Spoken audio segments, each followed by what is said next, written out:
ये शर्म की बात है भाई साहब कि पूरे वर्ल्ड में जो भी जानता होगा सुनता होगा वो ये देखता 80 करोड़ लोगों को ये फ्री राशन में क्या दे रहे हैं, मोटका चावल दे रहे हैं भाई साहब, मोटका चावल, जो चावल जानवर नहीं खा सकता आदमी के बाद छोड़। माहौल हम लोग आगे देखिए रावत बड़ों चौराहे पे, और आज हम लोग चुनावी माहौल क्या है उसके बारे में जानेंगे। आज हम लोग ग्राउंड रिपोर्ट में हम लोग जानते कि क्या माहौल है, चुनावी माहौल। तो आइए फ्रेंड्स चलते हैं और बात करते हैं। हेलो भैया, क्या नाम है आपका? मेरा नाम शुभम पांडे है। अच्छा, तो सुन भैया, ये क्या लग रहा है, चुनावी माहौल क्या लग रहा है? जैसे बीजेपी कह रही है 400 प्लस, तो आपको क्या लगता है? 110% है 400 प्लस। 400 प्लस जी बिल्कुल, आप मुझसे ही नहीं, यहाँ 70% सर्वे कर लीजिए। 70% जनता जो है वो खुश है, संतुष्ट है। चाहे आप शासनिक देख लीजिए, प्रशासनिक देख लीजिए, विकास को देख लीजिए, किसी भी प्रकार से आप अगर बात करेंगे तो यहाँ की 70+% जनता बीजेपी से। और 400 नहीं, 400 प्लस जितना भी 400, 450 हो सकता है, 5 हो सकता है। मतलब फुल कॉन्फिडेंस से कहते हैं बीजेपी की सरकार आ रही है। 110% मेरा सिक्योरिटी के साथ में। भैया आपका नाम क्या हुआ? मेरा नाम आनंद पांडे है। आनंद पांडे। तो आपको क्या लग रहा है इस बार क्या चुनाव का माहौल कैसा है और किसकी सरकार बन रही है? उन्हीं का चल रहा है, भाजपा का ही। भाजपा का ही। लेकिन इसमें कुछ मुद्दे हमारे तरफ से अगर जुड़ जाए तो सही रहेंगे।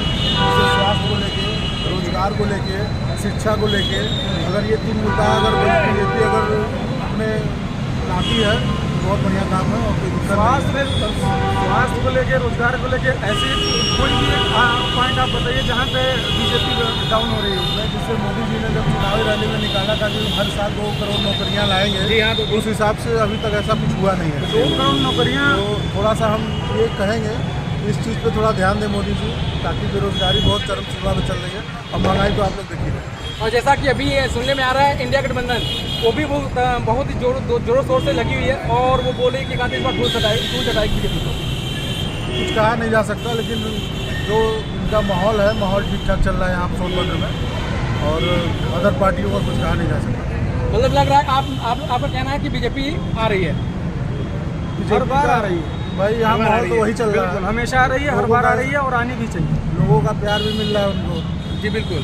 और जैसे कि अभी बीजेपी गवर्नमेंट ने क्या क्या काम किया, आप सहमत हैं? बताइए। हर काम जो आप उठा के देख लीजिए। चाहे आप शिक्षा की अगर बात कर रहे हैं तो शिक्षा में जितना भी सुधार, चाहे आप सरकारी विद्यालय की बात कर रहे हैं, सरकारी विद्यालय के मतलब लगभग पिछले रिकॉर्ड को आप देखें तो पिछले रिकॉर्ड से लगभग 25% इंक्रीमेंट हुआ है। चाहे आप उसको शिक्षा में दिखा लीजिए। शिक्षकों की भर्ती, अगर जिस लायक अगर उसने पढ़ा है, उसने एग्ज़ाम दिया, जिस कैटेगरी में जो आ रहा है ना, उसको फाइट कर रहा है तो 100% उसको जॉब मिल रही है। प्राइवेट सेक्टर की बात करें, जो एलिजिबल है जिस जॉब के लिए वो जॉब कर रहा है ना। हल्ला कौन कर रहा है कि मेरे पास जॉब नहीं है? जो अशिक्षित है। शिक्षित है, उसके पास कला है, उसके पास शिक्षा है, उसके पास अफोर्ड है कि मैं इस जॉब को क्रैक कर लूँगा, वो ले रहा है जॉब, कर रहा है जॉब। भाई कैसे चल रहा है देश? ऐसे ही चल रहा है भाई। जहाँ भी आप रोजगार को उठा के देख लीजिए कि जिसको चाहिए और उसके लिए अगर वो एलिजिबल है उसको जॉब मिल रही है।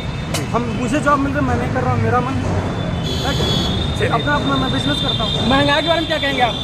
महंगाई भैया देखिए, पुराने समय से उठा के देखेंगे तो एक समय था भाई जैसे वेतन आयोग बढ़ रहा तो सैलरी भी तो बढ़ रही है ना। जी, सैलरी बढ़ रही है तो उस हिसाब से आपको एक सैलरी 2014 में जो थी 25,000 थी, 2024 में 55,000। भाई उसी हिसाब से हर चीज़ महंगी हो रही है ना। आपकी सैलरी बढ़ रही है, उस हिसाब से महंगाई बढ़ रही है। ठीक है, थैंक यू। तिवारी, रविंद्र तिवारी, क्या लग रहा है इस बार क्या माहौल है, क्या कहना चाहेंगे इस पे? अच्छा ये बताइए, अब हमारे देश में 140 करोड़ की जनसंख्या है।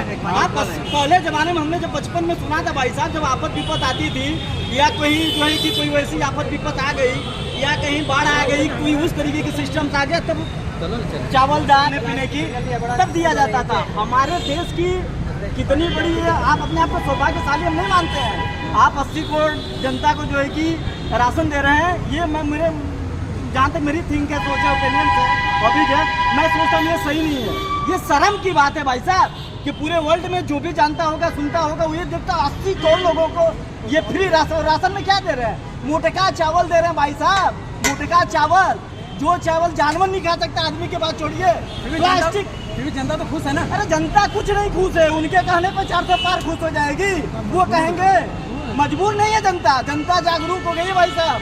जनता को पता है, जनता को रोजगार चाहिए, रोजी चाहिए, रोजी रोजगार। मैं बता, मैं बीएससी हूँ भाई साहब, मैं बीएससी किया हूँ, मैंने सॉफ्टवेयर मैं बहुत सारे कंप्यूटर कोर्स करके रखा हूँ। मुझे 10,000 की नौकरी आप दिलवा दीजिए तो मैं मानो 10,000। मैं 3 साल से बेरोजगार हूँ।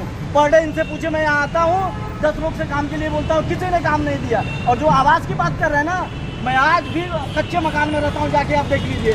यहाँ कचहरी में लगता है, जब एसडीएम साहब बैठते हैं ना, एसडीएम साहब के पास में मैंने गया था, एक बार नहीं 10 बार मैंने रिपोर्टेशन को दिया। और हमारा एक बार घर भी गिर गया था, निकपाल, जो हल्के के निकपाल थे, मैंने उनको फ़ोन करके इन्फॉर्म किया कि मैम आप आ जाएँ, आप सर्वे कर लीजिए, मेरा घर गिर गया, मुझे आवास अवेलेबल करा दीजिए। उन्होंने बोला कि व्हाट्सएप, आप फोटो इसके व्हाट्सएप कर दीजिए। मैंने उनको व्हाट्सएप कर दिया, तो एसडीएम साहब से हमने मिला। मेरी बात सुनिए सर। क्या नाम है सर? पंकज कुमार यादव। क्या लग रहा है इस बार बीजेपी 400 कर रही है, क्या आपको लगता है? 410। अच्छा, ओके। क्या नाम है भैया आपका? ओके, जैसा कि देखा। हेलो पापा, कुछ नहीं कहना चाहेंगे भैया? हेलो, कोई दिक्कत नहीं है सर, पर क्या लग रहा है आपको? Okay, thank you. हेलो भैया, क्या नाम है आपका? इस बार क्या लग रहा है बीजेपी के लिए 400 प्लस? 400 आएगी। अच्छा, किन मुद्दों पे, कैसे? बहुत कम किया है, जैसे में बहुत लाइन बढ़िया ही रहा है, राशन दे ही रहा है, आवास भी दे ही रहा है, और शिक्षा भी आ रहा है, रोड भी आ रहा है, बिजली भी सही है। Okay, thank you.